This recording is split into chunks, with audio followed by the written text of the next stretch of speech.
अगले 5 साल में ऐसा हो सकता है कि ज़ीरोडा कंपनी ही बंद हो जाए। ये मैं नहीं, ज़ीरोडा के फाउंडर मिस्टर नितिन कामत का कहना है।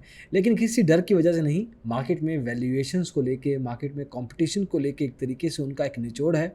इस वीडियो में जानने की कोशिश करेंगे जिसमें नितिन कामत बता रहे हैं अपने लेटेस्ट इंटरव्यू में जो उन्होंने यूएस स्टोरी में जाके दिया और बताया कि किस तरीके से आज के ओवरऑल कंपैरेटिव ज़माने में किस तरह से मार्केट में होड़ मची हुई है, अकाउंट्स खोलने की पता नहीं कि वैल्यूएशन क्या बनेगी, ब्रोकरेज निकलेगी या नहीं, और ज़ीरोडा की ओवरऑल पोजीशनिंग क्या है, किस डायरेक्शन में ये सोचते हैं अपनी कंपनी को लेके। तो आइए शुरू करते हैं।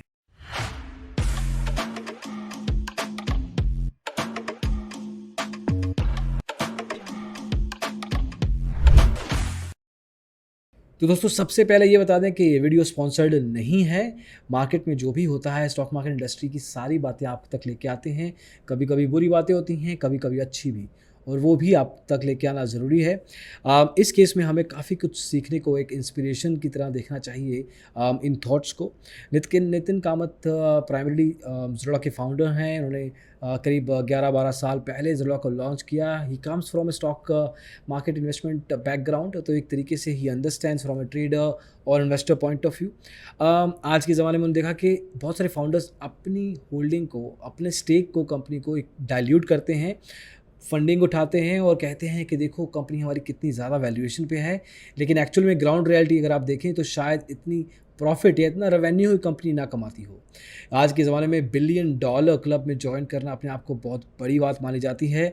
ज़ीरोडा बूटस्ट्रैप्ड कंपनी है जिसमें कि खुद ही इन्होंने अपना कोई फंडिंग कहीं से नहीं उठाया है, सारा पैसा इन्होंने खुद लगाया, जो कंपनी से कमाया उसको वापस री इन्वेस्ट किया, और आज की तारीख में ये 2 बिलियन डॉलर की खुद बन चुकी है एक तरह से वैल्यूएशन के लेवल पे। अब देखिए, अब जब फंडिंग उठाते हैं तो नॉर्मल सी बात है, जिस इन्वेस्टर ने फंडिंग लगाई है वो चाहेगा कि आपकी कंपनी जहाँ पे उसने पैसा लगाया है वो ज़्यादा से ज़्यादा मार्केट में दिखे, ताकि और इन्वेस्टर आएँ और महंगी वैल्यूएशन पे उस कंपनी में अपना पैसा डालें, ताकि अगर इस इन्वेस्टर का पैसा एक्स रुपीज़ था तो अब वो एक्स प्लस 20%, एक्स प्लस 30% हो जाए और थोड़ा बहुत बेच के मैं अपना रिटर्न पा लूँ। ये एक प्रेशर रहेगा एक्सटर्नल इन्वेस्टर का, और उस चक्कर में ज़्यादा अकाउंट दिखाने पड़ते हैं, ज़्यादा मार्केट में दिखना पड़ता है, ब्रांडिंग ज़्यादा करनी पड़ती है, तो खर्चे भी ज़्यादा होते हैं। जब खर्चे ज़्यादा होते हैं तो प्रॉफिट ऑब्वियसली आपकी जेब में नहीं बचता। आपके सामने बहुत सारी ऐसी केस स्टडीज़ मिल जाएंगी जहाँ पे बाहर की फंडिंग के पैसे के कारण बहुत सारे ब्रोकर्स एक तरीके से ग्रोथ की डेफिनेशन ही चेंज कर रहे हैं। They are looking at number of accounts, and certainly बहुत सारे ब्रोकर्स हैं जो मार्केट में अभी बूटस्ट्रैप्ड नहीं हैं। एक तरीके से फंडिंग वीसी लेवल पे एंजल इन्वेस्टर के थ्रू, एक्सटर्नल इन्वेस्टर्स के थ्रू पैसा अपने स्टॉक ब्रोकिंग बिजनेस में लगा रहे हैं। And then now you are not decision maker any more. अब आप खुद फैसला शायद नहीं ले पाएंगे क्योंकि आपकी कंपनी का बहुत सारा हिस्सा किसी और के पास है। अब वो पर्सन, वो एंटिटी, वो company will take the shots, वो डिसीजंस लेंगे, और अब बस आपको अपने ही कंपनी के एक एम्प्लॉय की तरह काम करना होगा अगर आपके पास स्टेक ज़्यादा नहीं बचा है। अब देखिए, ये नहीं कह रहे कि हर कंपनी जो फंडिंग उठा रही है स्टॉक मार्केट में वो सबका यही हाल है, लेकिन एज ऑफ नाउ अगर देखा जाए तो कुछ कंपनीज हैं जिन्होंने एक्सटर्नल फंडिंग्स उठाई हैं, जिसमें अपस्टॉक्स का नाम आ सकता है, ग्रो का नाम आ सकता है, पेटीएम मनी का भी शायद नाम आ सकता है क्योंकि Paytm also has a lot of external funding. But while we say that in the same breath we are saying कि इसका मतलब ये नहीं कि ये सब कंपनी ऐसा कर रही हैं। पॉसिबिलिटी मे बी नॉट, ऐसा भी हो सकता है कि इनके अलावा जो बूटस्ट्रैप्ड कंपनीज हैं वो भी शायद यही फैशन को फॉलो करती हों, लेकिन you never know. But the idea is कि अगर वैल्यूएशन की तरफ भागते हैं तो एक तरीके से रेवेन्यू और प्रॉफिट की तरफ कंपनी भी भागती। तो ज़ीरोडा के Nithin Kamath as of now यही कह रहे हैं कि freedom is more valuable than money. ये उनका कोट है। एज ऑफ नाउ इस साल अगर देखा जाए तो 23 बिलियन डॉलर रेज कर चुका है इंडियन स्टार्टअप इकोसिस्टम, जिसमें से 33 कंपनीज इस साल ही यूनिकॉर्न क्लब में जा चुकी हैं। ये ओवर वैल्यूएशन का बबल जो है अगर किसी दिन फटेगा तो उसमें बहुत सारे इन्वेस्टर्स का, ट्रेडर्स का, उन क्लाइंट्स का नुकसान हो सकता है जिनको ये चीज़ों का पता नहीं है। वो अपनी ज़िंदगी में, अपनी ट्रेडिंग में, अपनी इन्वेस्टमेंट्स में खुश हैं, लेकिन अगर ये बबल फटा, ये कंपनी एक्चुअल की वैल्यू, जो इंट्रिंसिक वैल्यू अगर सामने आएगी जिस दिन, उस दिन इन लोगों को भी दिक्कत हो सकती है। नितिन कामत का ये भी कहना है कि बिजनेसमैन या एंटरप्रेन्योर्स को ध्यान देना चाहिए सस्टेनेबल और रेजिलेंट बिजनेस बनाने की तरफ, ना ही वैल्यूएशन के बबल के पीछे भागने में।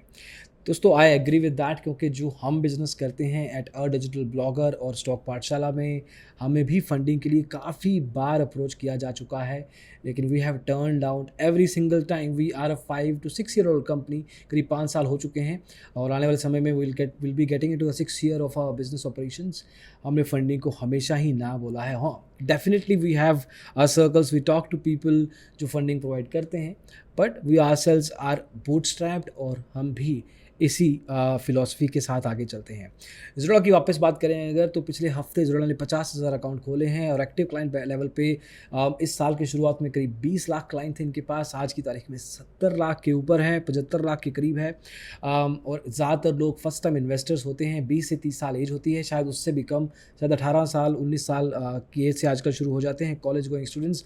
ज़्यादातर थोड़ा बहुत लालच मार्केट में आ गया है, फोमो है, fear of missing out. So these are the reasons. लेकिन जिस दिन मार्केट थोड़ी बहुत करेक्शन में गई तो उस केस में ये लोग भागेंगे और फिर शायद कुछ साल के लिए वापस नहीं आएंगे। तो दोस्तों, ये एक इंस्पिरेशनल सॉर्ट ऑफ वीडियो था जिसमें एक नितिन कामत ज़रूरा के फाउंडर का कहना, बूटस्ट्रैप्ड वर्सेस वैल्यूएटेड बिजनेस, जो कि फंडिंग लेके आगे चलते हैं। वैल्यूएशन तो इनकी खुद की बिजनेस की भी है, obviously $2 billion, but at the same time going with the numbers or going with the value, that is the difference Zurda Nitin Kamath is trying to make, and hopefully other people can take inspirations. तो दोस्तों, अभी के लिए इतना ही। अगले video में जल्दी ही मिलेंगे। इसको देखने के लिए बहुत बहुत शुक्रिया। आपको इस वैल्यूएशन के बिज़नेस को लेके या ग्रोथ की थॉट्स को लेके कैसा लगा वो ज़रूर कमेंट्स में बताइएगा, और आपका ज़ुड़ा के साथ एक्सपीरियंस कैसा है वैसा भी चीज़ें आपको बताना। I would feel happy. But आपको इस वीडियो के डिस्क्रिप्शन में ज़ुड़ा का अकाउंट ओपनिंग लिंक नहीं मिलेगा। ये पेड वीडियो नहीं है, ये हमारा मन किया तो हमने बनाया, क्योंकि अच्छी सोच लगी तो सामने ज़रूर लेके आनी चाहिए। Thank you so much, take care, bye bye.